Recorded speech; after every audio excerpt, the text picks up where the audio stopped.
نحمدہ و نصلی علی رسول الکریم اما بعد اعوذ باللہ من الشیطان الرجیم بسم اللہ الرحمن الرحیم ہنالک ابتلی المؤمنون وزلزلوا زلزالا شدیدا وإذ يقول المنافقون والذین فی قلوبهم مرض ما وعدنا اللہ ورسولہ الا غرورا وَإِذْ قَالَتْ طَائِفَةٌ مِّنْهُمْ يَا أَهْلَ يَثْرِبَ لَا مُقَامَ لَكُمْ فَارْجِعُوا وَيَسْتَأْذِنُ فَرِيقٌ مِّنْهُمُ النَّبِيَّ يَقُولُونَ إِنَّ بُيُوتَنَا عَوْرَةٌ وَمَا هِيَ بِعَوْرَةٍ إِنْ يُرِيدُونَ إِلَّا فِرَارًا وَلَوْ دخلت علیہم من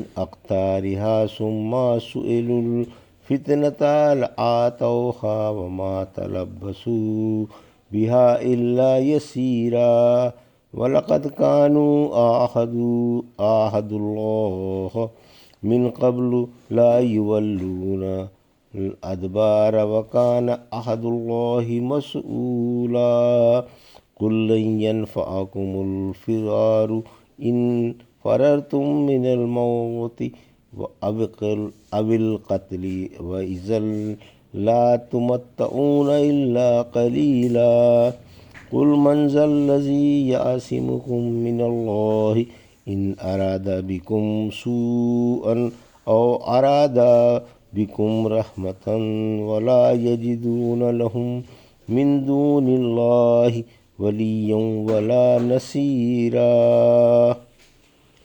ابھی آپ نے سورہ احزاب کی آیت 11 سے 17 کی تلاوت سماعت فرمائی۔ ان آیتوں کا ترجمہ اور تفسیر اس طرح ہے: ہنالک ابتلی المؤمنون وزلزلوا زلزالا شدیدا، آیت 11۔ وَإِذْ يَقُولُ الْمُنَافِقُونَ وَالَّذِينَ فِي قُلُوبِهِم مَّرْضٌ مَّا وعدنا اللہ ورسولہ الا غرورا، آیت 12۔ وَإِذْ قَالَتْ طَائِفَةٌ مِّنْهُمْ يَا أَهْلَ يَثْرِبَ لَا مُقَامَ لَكُمْ فَارْجِعُوا وَيَسْتَأْذِنُ فَرِيقٌ مِّنْهُمُ النَّبِيَّ وَيَقُولُونَ إِنَّ بُيُوتَنَا عَوْرَةٌ وَمَا هِيَ بِعَوْرَةٍ إِنْ يُرِيدُونَ إِلَّا فِرَارًا، آیت 13۔ ترجمہ: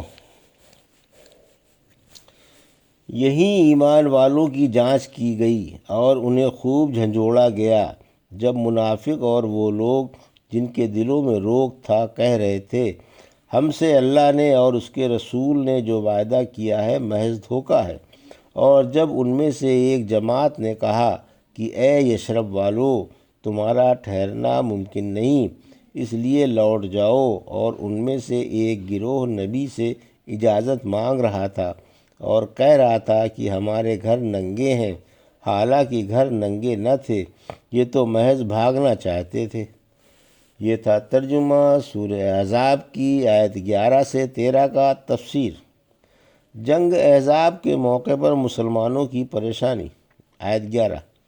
اس پریشانی کا بیان ہے جو جنگ احزاب کے موقع پر مسلمانوں کو پیش آئی تھی۔ مدینے کو دشمن چاروں طرف سے گھیرے ہوئے تھا۔ مسلمان انتہائی پریشانی اور بے چینی کی حالت سے دوچار تھے۔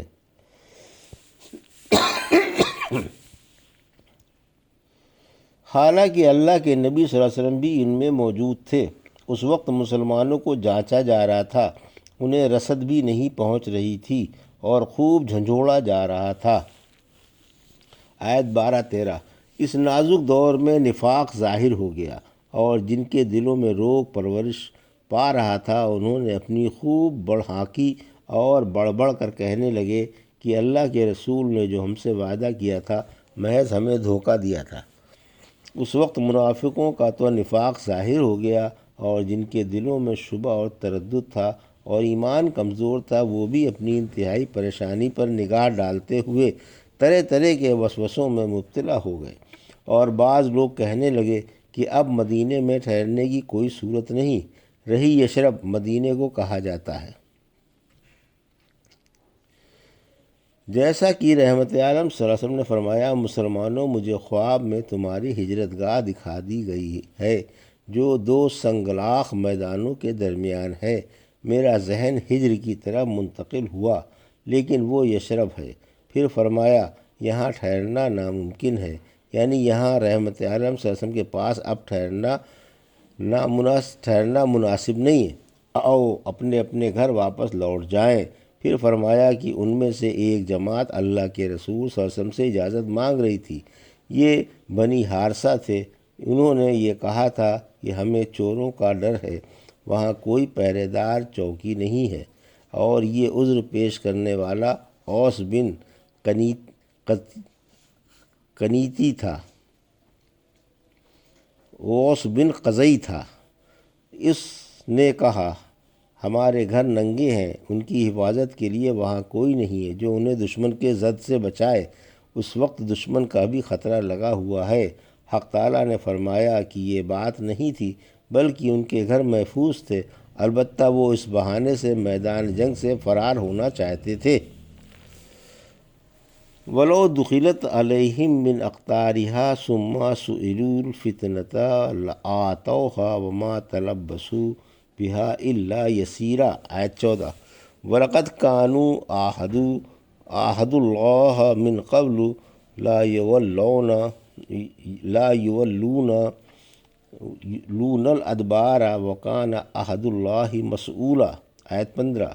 قُل لَّن يَنفَعَكُمُ الْفِرَارُ ان فررتم من الموت او القتل اذا لا تمتعون الا قلیلا۔ آیت 16۔ قل من ذا الذی یعصمکم من اللہ ان اراد بکم سوءا او اراد بکم رحمتا ولا یجدون لهم من دون اللہ ولیا ولا نصیرا۔ آیت 17۔ ترجمہ۔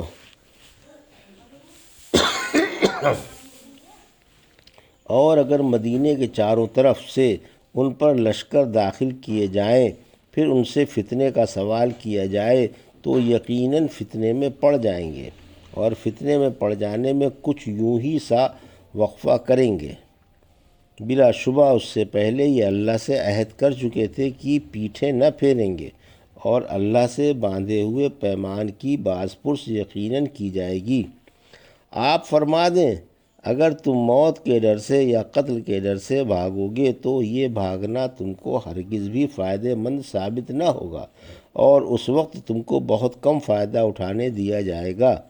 آپ ان سے پوچھیں کہ اگر اللہ تم کو کچھ تکلیف پہنچانا چاہے یا تم کو اپنی رحمت سے نوازنا چاہے تو کون ہے جو تم کو بچا لے گا، اور وہ اللہ کے سوا اپنا کوئی دوست اور مددگار نہ پائیں گے۔ یہ تھا ترجمہ آیت 14 سے 17 کا۔ تفسیر۔ آیت 14-15۔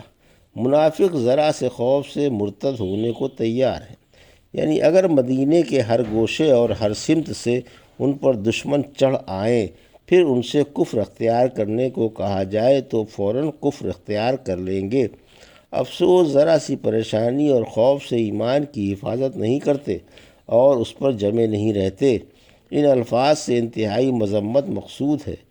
موجودہ پریشانی سے پہلے انہوں نے اللہ سے جو پکا وعدہ کیا تھا کہ میدان جنگ سے بھاگیں گے نہیں، اسے یاد دلا کر شرم و غیرت دلائی جا رہی ہے کہ اپنا وعدہ یاد کرو، تم تو لڑائی سے نہ بھاگنے کا پکا اقرار کر چکے ہو، اور جو اللہ سے عہد کر کے توڑ دیا جاتا ہے حق تعالیٰ اس عہد شکنی کی بابت ضرور باعث پرس کرتا ہے۔ مومن کی یہ شان نہیں کہ وہ غدار و عہد شکن ہو۔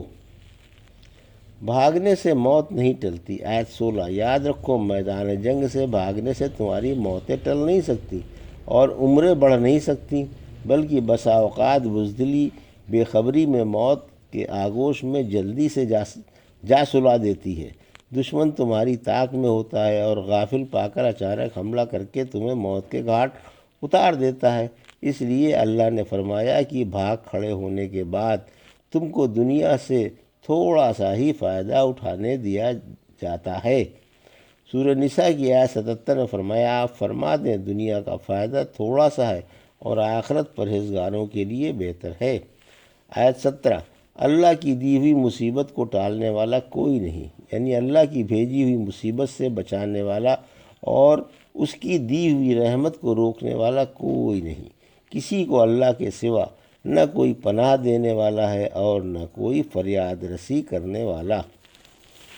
یہ تھا سورہ احزاب کی آیت 11 سے 17 کا ترجمہ اور تفسیر جو بھی آپ نے سماعت فرمائی۔ بارک اللہ لی و لکم فی القرآن الحکیم و نفعنی وایاکم بآیات الذکر الحکیم۔